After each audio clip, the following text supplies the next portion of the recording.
عزیزان گرامی وقار، ہم عشرہ ذی الحجہ میں داخل ہو چکے ہیں۔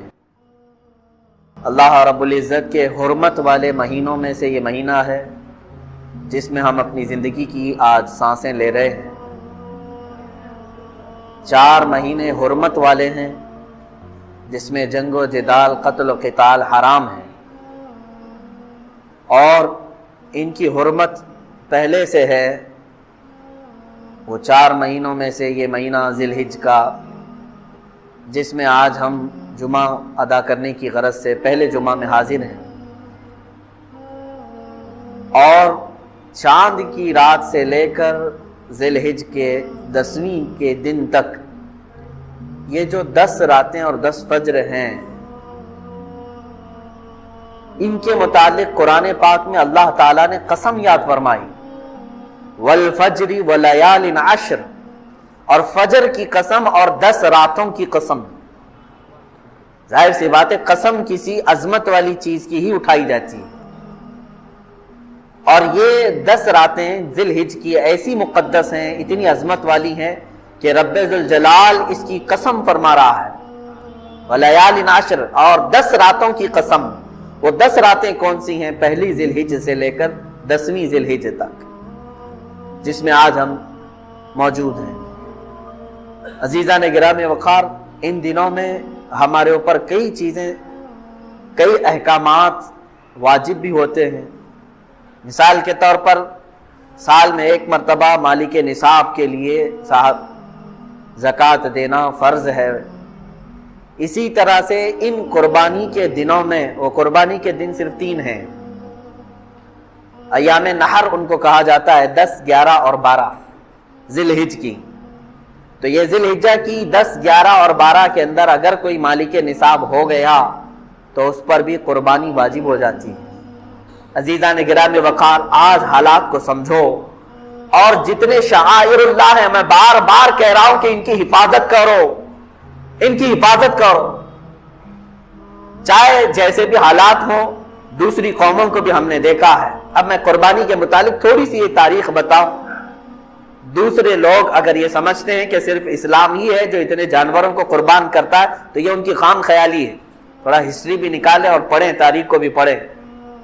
یہودیوں میں قربانی ہے، عیسائیوں میں قربانی ہے، موجود ہے، ان کی کتابوں سے میں ثابت کر کے بتاؤں گا، آج بھی ہے۔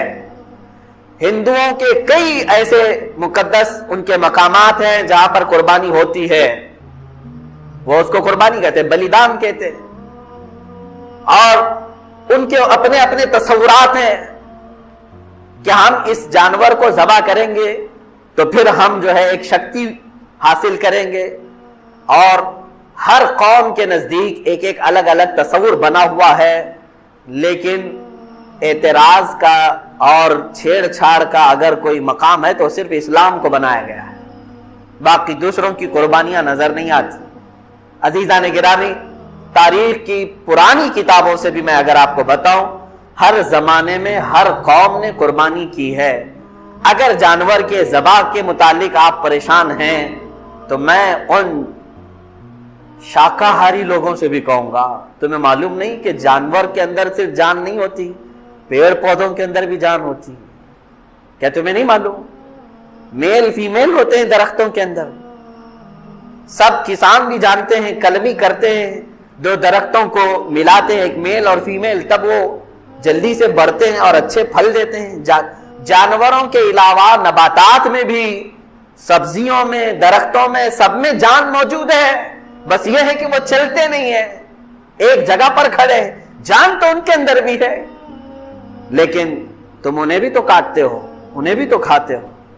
اس طرح سے اگر دیکھا جائے کہ کسی جان کو نقصان نہیں پہنچانا چاہیے تو خود اپنی جان کی بلیدان دینا پڑ جائے۔ تم ایک جگہ بیٹھو گے، نہ کسی پھل کو کاٹ سکتے ہو کیونکہ اس کے اندر بھی جان ہے، کسی سبزی کو کاٹو تو اس کے اندر بھی جان ہے۔ یہ تمام جان والی چیزیں ہی ہیں، نباتات بھی۔ عزیزان گرامی، اللہ تبارک و تعالیٰ نے پوری کائنات کو پیدا کیا، اور اسی نے جب ہمیں یہ حکم دیا ہے کہ تم ان فلاں فلاں جانوروں کو ذبح کر سکتے ہو، تو بالکل یہ قانون فطرت کے مطابق ہے۔ اگر ذرا برابر بھی ظلم ہوتا تو رب تبارک و تعالیٰ کبھی اپنے بندوں کو کسی کو ذبح کرنے کا حکم ہرگز نہیں دیتا۔ اب دیکھیں آپ ظلم کہاں کہاں ہے، وہاں قرآن نے منع کیا کہ نہیں؟ ہم بیل بکرے اور اونٹ کو تو ذبح کر رہے ہیں، لیکن کیا کبھی انسان کو ذبح کرنے کی اجازت قرآن نے دی ہے؟ بلکہ قرآن نے تو یہ کہا من قتل نفسا بغیر نفس او فساد فی الارض فکأنما قتل الناس جميعا، جس نے کسی ایک جان کو بھی قتل کیا ناحق، ایک جان کو بھی قتل کیا بغیر کسی حق کے، اللہ تعالیٰ فرماتا ہے گویا کہ اس نے پوری دنیا کے انسانوں کا قتل کیا ہے، پوری انسانیت کا وہ قاتل ہے۔ تو اگر ذرا برابر بھی ظلم ہو سکتا ہے کہیں پر تو قرآن نے اس پر پہلے سے پابندی لگا دی کہ تم یہاں قتل نہیں کر سکتے، یہاں نہیں مار سکتے۔ عزیزان گرامی وقار، جن جانوروں میں اللہ نے برکت رکھی ہے انہی جانوروں کو ذبح کا بھی حکم دیا ہے۔ آپ نہیں دیکھتے لاکھوں کی تعداد میں نہیں کروڑوں کی تعداد میں بکرے ذبح ہو رہے ہیں، بیل بھینس یہ تمام ذبح ہو رہے ہیں، اور اونٹ بھی ذبح ہو رہے ہیں، لیکن کیا کبھی ان کی تعداد گھٹ گئی اور کم پڑ گئی؟ جبکہ سال میں یہ 2 ہی بچے دیتے ہیں یا 1 ہی بچہ دیتے ہیں۔ جتنی تعداد میں کاٹے جاتے ہیں اور کھائے جاتے ہیں، بیل ہیں، بکریاں ہیں، اونٹ ہیں، بھینس ہے، ان کی تعداد کبھی کم نہیں ہوئی، کبھی شارٹیج نہیں ہوا گوشت کا، لاک ڈاؤن میں بھی نہیں شارٹیج ہوا، کبھی نہیں ہوا۔ ان میں برکت رکھی ہے اللہ تعالیٰ نے، جبکہ خنزیر ایک بار میں 17-18 بچے دے دیتی ہے، کتے کو دیکھیں تو وہ بھی 10-12 بچے ایک بار میں دیتی ہے، اور نہ ان کا ذبح ہوتا ہے، نہ وہ کاٹے جاتے نہ بیچے جاتے ہیں، بس شوقین لوگ کھاتے ہوں گے، باقی عام طور پر تو نہیں ہے۔ لیکن اس کے باوجود جتنے گلیوں میں روڈوں پر جگہ جگہ بیل بکری اور بھینس نظر آتے ہیں اتنے کتے تو نہیں نظر آتے، اس لیے کہ اللہ کے نبی صلی اللہ علیہ وسلم نے فرمایا کہ اللہ تعالیٰ نے ان جانوروں میں غیب سے برکت رکھا ہے، یہ برکت والے جانور ہیں۔ کسی کے پاس بکری آئی تو سمجھ لو کہ اس کے مال میں برکت آئی۔ خود رسول کریم صلی اللہ علیہ وسلم نے فرمایا تمہارے مال میں اگر سب سے زیادہ کسی مال میں برکت ہے تو وہ بکری میں ہے، جانوروں میں سب سے زیادہ برکت ہے۔ اسی وجہ سے حکم بھی ہوا کاٹنے کا کہ تم انہیں ذبح کرو، اللہ تعالیٰ اس کے بدلے اور پیدا کرے گا۔ لیکن کیا ہمیں کبھی بلی کاٹ کر کے کھانے کا حکم دیا اللہ تعالیٰ نے؟ بلی بھی ہر 4 مہینے پر 4 بچے دیتی ہے، 5 مہینے 6 مہینے نہیں گزرتے کہ اس کے پاس 4-5 بچے ہوتے ہیں، لیکن کہیں پر بھی بلیوں کو ذبح کرنے کا حکم نہیں دیا گیا۔ دوسرے بہت سارے جانور ہیں، قرآن پاک نے منع کر رکھا ہے کہ ان جانوروں کو تم کاٹ نہیں سکتے، ذبح نہیں کر سکتے، کیونکہ جو پیدا کیا ہے وہی بہتر جانتا ہے کہ تمہارے لیے سوٹیبل کیا ہے، تمہارے لیے مناسب کیا ہے، وہ بہتر جانتا ہے۔ عزیزان گرامی وقار، قربانی کے متعلق بہت ساری باتیں ہیں، اب احادیث کی روشنی میں تھوڑی سی باتیں عرض کر دوں۔ صحابہ اکرام رضوان اللہ تعالی علیہ مجمعین سرکار دو عالم صلی اللہ علیہ وسلم کی بارگاہ میں آئے اور پوچھا ما هذه الاضاحی یا رسول اللہ صلی اللہ علیہ وسلم، اے اللہ کے رسول یہ کیا ہے، یہ قربانیاں کیا ہیں؟ نبی کونین صلی اللہ تعالی علیہ وسلم نے فرمایا ہر جانور کے بدلے تمہیں نیکیاں ہیں۔ صحابہ نے پوچھا اگر ہم اون والا یعنی جو بھیڑ ہوتی ہیں بہت سارے بالوں والا بکرا اگر ہم ذبح کرتے ہیں تو کیا اس میں بھی ثواب ہے؟ اللہ کے نبی صلی اللہ علیہ وسلم نے فرمایا اس کے ہر بال کے بدلے ایک نیکی ہے۔ اس جانور کے جسم پر جتنے بال ہیں ہر بال کے بدلے تمہیں ایک نیکی ہے۔ خود اپنی صاحبزادی سیدہ کائنات فاطمہ الزہرا رضی اللہ تعالی عنہا کو حضور اکرم صلی اللہ علیہ وسلم فرماتے ہیں اے فاطمہ اٹھو، اپنی قربانی کی جگہ پر آؤ۔ جب قربانی کرنی تھی کہا کہ تم آؤ، کھڑی ہو جاؤ اور دیکھو، گواہ رہو قربانی کے۔ انہوں نے پوچھا کہ کیوں یا رسول اللہ صلی اللہ علیہ وسلم؟ حضور اکرم صلی اللہ علیہ وسلم نے فرمایا قربانی کے جانور کا خون کا قطرہ زمین پر گرنے سے پہلے مولا سابقہ گناہوں کو معاف کرتا ہے، تمہارے گناہ معاف کر دیے جاتے ہیں۔ تو حضرت فاطمہ نے یہ بھی پوچھا یا رسول اللہ صلی اللہ علیہ وسلم یہ صرف اہل بیت کے لیے ہے یا سارے مسلمانوں کے لیے؟ رسول کریم صلی اللہ علیہ وسلم نے فرمایا فاطمہ میرے گھر والوں کے لیے خاص ہے اور تمام مومنین کے لیے عام ہے، سب کے لیے ثواب کہ تم اپنے جانور کو ذبح کر رہے ہو تو پھر اس کے خون کے قطرے زمین پر گرنے سے پہلے تمہارے سابقہ گناہ بخش دیے جاتے ہیں۔ اب قرآن کی آیت کی طرف بھی اگر آپ آؤ، 17ویں پارے میں سورۃ الحج میں اللہ تعالیٰ فرماتا ہے لن ینال اللہ لحومها ولا دماؤها، تمہارا گوشت اور تمہارا خون اللہ تک نہیں پہنچتا ہے، یہ گوشت اور خون نہیں پہنچ رہا، وَلَٰكِن يَنَالُهُ التَّقْوَىٰ مِنْكُمْ، بلکہ اس کے ذبح کرنے کے وقت جو تمہارے دلوں کی نیت ہے وہ اللہ کو معلوم ہے، اسی پر تمہیں اجر و ثواب ہے۔ تم کس لیے کاٹ رہے ہو؟ گوشت کھانے کے لیے کاٹ رہے ہو یا اللہ کا تقرب حاصل کرنے کے لیے، اللہ کا قرب حاصل کرنے کے لیے؟ آپ سوچتے ہوں گے ایک جانور کو ذبح کر کے اللہ کا قرب کیسے حاصل ہوتا ہے، کیسے اس کے قریب ہوتا ہے آدمی ایک جانور کو کاٹنے؟ میرے عزیزو، یہ بھی میرے رب کا احسان ہے۔ کیا ہے جانتے ہیں؟ در حقیقت قربانی تو اپنی جان کی ہونی چاہیے تھی۔ اللہ تبارک و تعالیٰ چاہتا تو تم سے یہ فرماتا، جیسے حضرت ابراہیم علیہ السلام سے مانگا اس نے، اللہ تبارک و تعالیٰ نے فرمایا کہ اے ابراہیم اپنے بیٹے کو ذبح کرو۔ حکم تو یہ ہو سکتا تھا کہ اے امت مصطفیٰ کے مسلمانوں، تم اتنے سال جیو، 25 سال کی عمر ہو جائے تو آؤ اپنی گردن دے دو، 40 سال کی عمر ہو گئی ہے تو آؤ قربان گاہ میں اپنے آپ کو کٹوا دو۔ کہیں یہ حکم نہیں فرمایا، بلکہ حقیقی قربانی جو ہے وہ اپنی جان کی تھی۔ اللہ تبارک و تعالیٰ نے جیسے اپنے نبی کے لیے دمبا بھیجا جنت سے، وہ تو صرف ان کا امتحان تھا، اسماعیل علیہ السلام کو کاٹا تو نہیں گیا، ان کے بدلے میں بکرا کاٹا گیا۔ تو رب تبارک و تعالیٰ نے فرمایا اب امت مصطفیٰ کے لیے بھی، بلکہ تمام مومنین کے لیے بھی یہی حکم ہوگا کہ تم کاٹو گے اپنی طرف سے کوئی بکرا یا جانور، لیکن مولا تعالیٰ کی طرف سے تمہاری خود کی قربانی سمجھی جائے گی، تم نے خود قربان کیا ہے۔ اور یہ تصور کب آتا ہے جانتے ہیں آپ؟ قربانی کا جو اصل مفہوم ہے، ظاہر سی بات ہے اب کے زمانے میں یہ تھوڑا سا مشکل ہے۔ جیسے ہم حصوں والی قربانی لیتے ہیں، ہمارا بیل کہاں کٹا ہم کو پتہ ہی نہیں چلتا ہے۔ اصل جو قربانی ہوتی تھی وہ ہمارے اپنے پالے ہوئے جانوروں کی ہوتی، یا ذبح کرنے سے چند دن پہلے لائے جاتے تھے۔ اور اس کے آداب میں یہی ہے کہ اگر تم قربانی کا کوئی جانور لائے ہو تو اسے اچھا کھلاؤ پلاؤ اور اس کو سجا کر کے رکھو، اس سے محبت کرو۔ حتیٰ کہ بہت سارے ایسے بزرگ ہیں جنہوں نے یہ بھی فرمایا کہ اسے نہلاؤ دھلاؤ، تمام جانوروں سے اسے الگ کچھ نشانی ڈال کر کے رکھو۔ اور پہلے کے دور میں ہار پہنائے جاتے تھے ان جانوروں، ان کو الگ رکھا جاتا تھا اور سارے لوگ جانتے تھے کہ یہ قربانی کا جانور ہے، ہار پہنا کر کے انہیں الگ رکھا جاتا تھا۔ اسی سے قلادہ ہے، جیسے عرب میں بھی حج کے لیے جب صحابہ آتے تھے تو ہار پہنا کر کے جانوروں کو قربان گاہ لاتے تھے مینا میں۔ ان جانوروں کے ساتھ یہ سلوک کیوں کرایا گیا؟ انہیں صبح شام دوپہر ان کے کھانے پانی کو دیکھو، ان کے اوپر تم ہاتھ پھیراؤ۔ دو باتیں، ایک تو میرے آقا صلی اللہ علیہ وسلم فرماتے ہیں قیامت کے دن یہ جانور اپنے سینگ، اپنے کھر، اپنے گوشت، اپنی کھال کے ساتھ آئے گا، ان تمام چیزوں کے ساتھ آئے گا، اور رب تعالیٰ سے فرمائے گا اے مولا تیرا قرب حاصل کرنے کے لیے اس نے مجھے تیرے دربار میں ذبح کیا، اے کریم خدا اب اسے جہنم کی آگ سے تو حرام فرما دے۔ مولا اس جانور کی اس بات پر تم پر سے جہنم کی دوزخ کی آگ کو حرام فرما دیتا ہے۔ یہ بھی حدیث پاک میں ہے کہ یہ جانور تمہاری سفارش کے لیے آئے گا، پہلا یہ۔